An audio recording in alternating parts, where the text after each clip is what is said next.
Now available in paperback and Kindle Unlimited. Isis, All That Glitters. The goddess next door takes on a bikini-clad bank robber in this action-packed all-new Isis series adventure.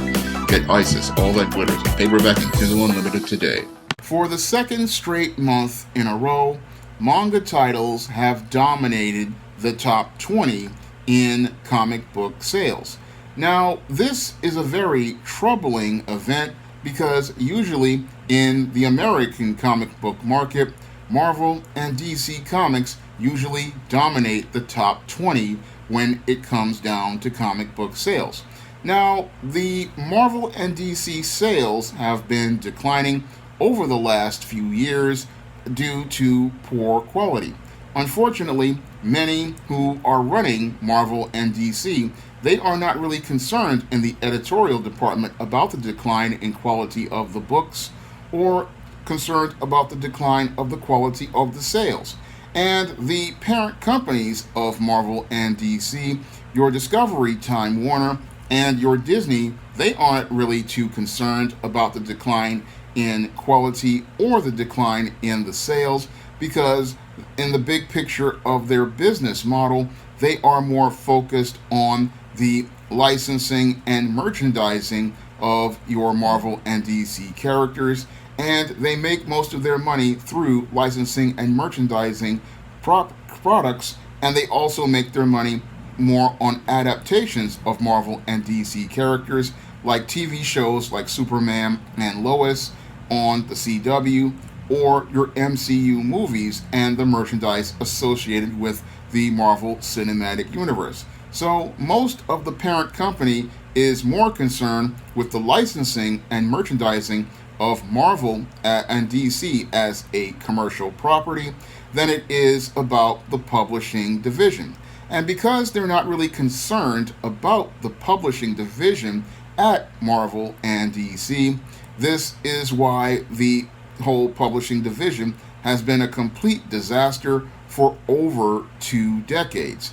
Now, the publishing division at Marvel and DC, they have been a complete wreck creatively for a couple of years, and most of the focus these days is focused on pushing what people call social justice agendas. And because they have been pushing social justice agendas in Marvel and DC Comics, sales have declined at the publishing arms of Marvel and DC, but that's not really a priority because your Discovery, Time Warner, and your Disney are willing to take the loss, and they're willing to take that loss as related to Marvel's comics because they just want to keep the trademarks going, and they want to keep the trademarks going so they can continue selling licensed merchandise like action figures and go out here and make movie and TV adaptations and direct-to-video movies. So they are more focused on merchandising than going out here and publishing comics, and that has created a door for manga to step through. Now, manga has been gaining ground with your millennials and your Generation Z ever since the 90s and the import of popular cartoons like your Dragon Ball Z. And as cartoons like Dragon Ball Z have gained popularity with your Gen Y, your millennials, and your Gen Z, this has been the media they've been growing up with, and this marketplace has been growing exponentially with young people over the last 20 to 25 years. And as the young people have been picking up mangas on the regular these days, they have been starting to gain sales ground in the publishing as related to publishing. But your Marvel and DC, they're not really, again, focused on their publishing division, nor do they see the value of their publishing division. So this is why they will let people who they call social justice warriors come into their publishing division and then go out here and push their agendas inside of their comics. Now, they're feeling like these agendas aren't going to hurt their bottom line, but that's only in the short term because these whole agendas that they're pushing, this is going out here and leading to sales declines with the older customers, but unfortunately it's not generating sales with the younger customers. No, the younger customers are going out here and they're picking up mangas like My Hero Academia, and they're picking up mangas like Demon Slayer. And those mangas are now starting to gain in the marketplace, and they're practically dominating the comic book sales markets and taking over the top 20. And your Marvel and DC, they're not really thinking about the big picture, and they're not really thinking about the long term future. So for them, they're thinking, oh, we've got these movies, we've got these TV shows, we've got these action figures, but they're not really thinking about the future. Now, when you think about the bigger picture of the comic book industry in America, these superhero comic book companies, Marvel and DC, they are going to lose more than ground. They're also going to lose licensing and marketing, merchandising market share, because the MCU is now starting to be infiltrated with these social justice narratives, and it's going to be harder to merchandise characters when you're still pushing social justice agendas in shows like Falcon and the Winter Soldier and shows like Loki. So it's going to become harder to sell that merchandise, because as the MCU becomes the MCU, you have a big problem, because you have to take your source material from these, what people call woke stories, and that's going to eventually do damage to the overall brand. That's what your people at Disney aren't really thinking about critically as related to the Marvel brand, and the people at Time Warner aren't thinking about as related to the DC brand. You have to go out here and have good source material at the bottom in order to have licensing and merchandising at the top. And that's where manga is going to really start to gain in the long run, because they don't push social justice or identity politics in many of their stories. My Hero Academia is a straight superhero story, and your Demon Slayer is just plain old action and adventure. And this competition is something that will allow your My Hero Academia and your Demon Slayer to gain market share, and also be able to be effectively adapted into things like animes, and also be made into merchandise. And this will cut into many of the profits that your Time Warner and your Disney have benefited from, and it's also going to cut into the licensing and merchandising. And the worst thing about it is that because you have younger audiences connected with these new characters, this is where your Marvel will and your Warner Brothers, Disney, DC are going to lose a lot of ground. Because as my generation, we grew up with things like G.I. Joe, Transformers, and things like Voltron. We also grew up with Superman, Batman, and Wonder Woman. But the whole thing is that these kids today, they're not really growing up with those characters of Superman, Batman, and Wonder Woman, and they don't have the connection with them due to over a decade and a half of incompetence at the publishing divisions of Marvel and DC Comics. Now, to further compound the problem, your Marvel and DC Comics, in addition to having an editorial and creative team that are pushing identity politics over story, they are also driving up prices. And these days, a comic book costs about $6, and you can get a good quality manga with over 128 to 200 pages for about the same price. So this 32-page comic costs $6 to $7, but you can get 128-page manga for about the same price, and you can get a far better story. So this is not looking good for the comic book publishers, and sadly, too many comic book publishers have their heads up their backside to start thinking about effectively going out here to compete.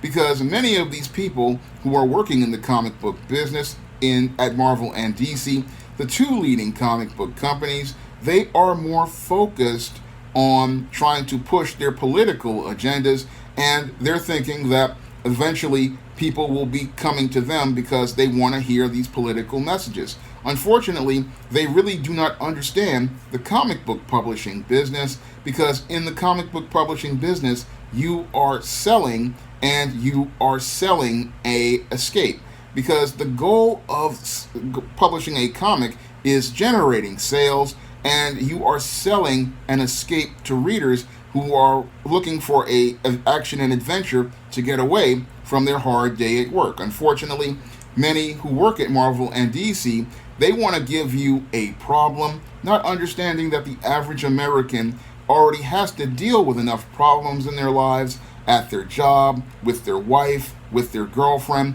and at home. And the last thing they want to do is pay $5 to pick up a book where somebody presents them with more of the same problems. Because if a person wanted a problem, they would go and watch the 6 o'clock news for free, or they can just go take a walk on the street or look out their window. And that is one of the big problems that many who work at Marvel and DC don't understand.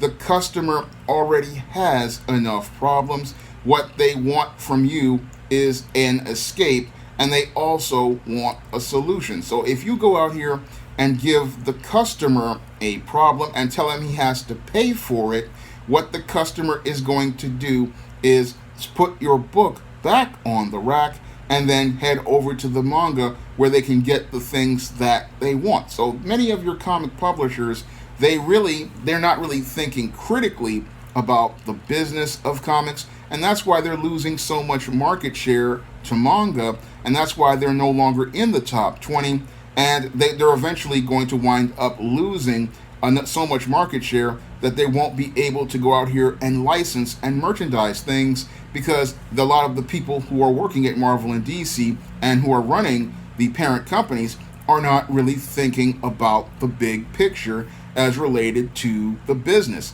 Now, as somebody who is a publisher, I understand the business, and the ultimate business at the end of the day when it comes down to producing comics is sales. Publishing is a sales business, and your goal is to get your sales up.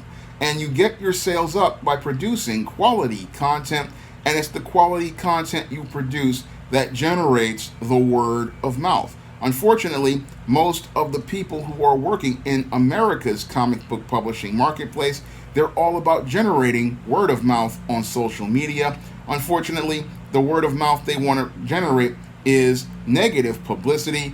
They want to go out here and get clicks and views on social media, but clicks and views on social media like Twitter does not generate sales. That's something I learned a long time ago, and the only reason I use Twitter is to generate sales. I only use it to go out here and promote upcoming ISIS series books and promote previously published ISIS series books, because I know that drama does not get customers to spend money. Yes, people will get engaged and click on these web pages with these articles where they listen to this drama between these comic creators, but this is not going to get people to come out of their pockets and spend money. No, what gets customers to spend money is good word of mouth, and that's how you go out here and generate sales, by going out here and selling your work. Unfortunately, many comic pros would rather sit on Twitter and Facebook all day talking about Donald Trump and Joe Biden, rather than do things like I do, where I talk about creative process, or I sit there and I present an ad letting you know where my books are available, or what I'm offering in the story, or going more in depth on the characters and the story. Those are the things that I do when I go out here and make videos, or I'll sit here and I'll talk about a subject related to it, like African American fantasy and African American science fiction, or the Black Goth subculture, or I'll talk about vampires. I mean, you have to talk to the customer and let them know how well versed you are in the subject, so that they can feel confident about going out here to buy more product. That's what I try to do when I'm out here on the SJS Direct imprint with the books of like the ISIS series and the E-Steam series and the John Haynes series and books like the Spinsterella trilogy. I'm trying to sell because I understand, again, this is a sales business, but sadly the people who are now working at companies, Marvel and DC, the two biggest comic book publishers, they're not really understanding the whole concept of publishing is sales. And your goal is to increase your sales, and your goal is to get more market share. Now, the people in the manga business, this is actually their secondary business because their primary business is selling comics in Japan, and that was what makes it even more embarrassing for your Marvel and DC comics. Here is a group of companies, this is their secondary marketplace, and now they are dominating in their secondary marketplace because the leadership at Marvel and DC have their heads up their backside, and they're not really focused on competing because they think that because this parent company has endless pockets, they can go out here and publish to their political agendas, and they can go out here and eventually sell their message. But you can't sell a message to a customer with a commercial product, because a commercial product is all about generating sales, and the goal of a commercial product is to generate sales for the company.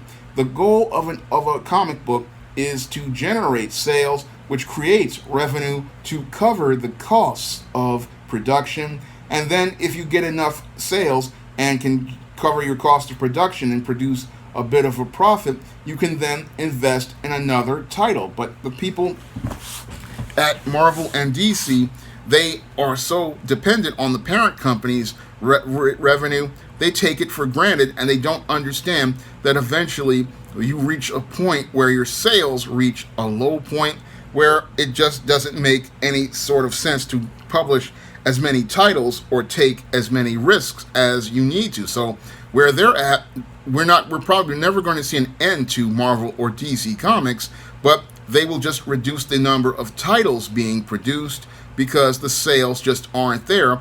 They'll make sure that those trademarks are taken care of, but the whole thing is manga will eventually take over the marketplace, and eventually an entire new generation will grow up never knowing these characters outside of a title here or there. They won't know the richness of the Marvel or the DC universe, and that's all because you have people who are a part of a creative who are more about politics than business, and many of these people don't really have a passion for the business of publishing. And that is the big problem in American comics, is you don't have people here who love the characters, who love the stories, have a passion for the characters, or an understanding of the publishing business. So they go out here and just publish random stuff, and then they don't really put much thought into the stories except for their own political agendas or their own self-inserting fantasies. And all of this, again, gives the manga marketplace more ground, and eventually will lead to the manga being the most dominant force in the comic book medium. And this is something many people, again, in the comic book publishing world here in America don't understand. The more ground you lose, the more money the competitors make. But these guys, they're comfortable because they think that the Time Warner and Disney money is going to go on forever, and they're willing to just throw out all half-done junk because they don't really want to compete. And that is a big problem here at Marvel and DC. People have lost their competitive edge, they've lost their passion, they've lost their heart, and this is all reflected in the pages of their comics. And sadly, I don't really see it changing, again, because we have too many comfortable people at the top. And in the manga marketplace, we're seeing that's where the competition is. And in the indie marketplace, we're seeing that's where the competition is. And sadly, many of these wokesters, they talk about being Marxist, and they've brought their Marxist approach to comics, and that's why you're not going to see much efforts at dominance in the American comic book Big Two. Now, if you want to pick up my first comic, E-Steam No Good Deed, you can find that comic on Amazon.com for 99 cents. And if you want to pick up some of the SJS Direct titles, like the ISIS series, the E-Steam series, and the books of the Spinsterella trilogy, you can find those books on Amazon.com as well. And if you want to see me make more comic videos like this, you can donate to my Patreon, my PayPal, my Cash App by clicking the link in the description box. That's all I have to say for this video. You can comment, rate, and subscribe. Coming to paperback and e-readers this April, Isis, Revenge of the Cyber Goddess. The goddess next door must take on the threat of a deadly digital diva driven to destroy the world in this action-packed all-new Isis series adventure. Get Isis, Revenge of the Cyber Goddess in paperback and e-readers this April.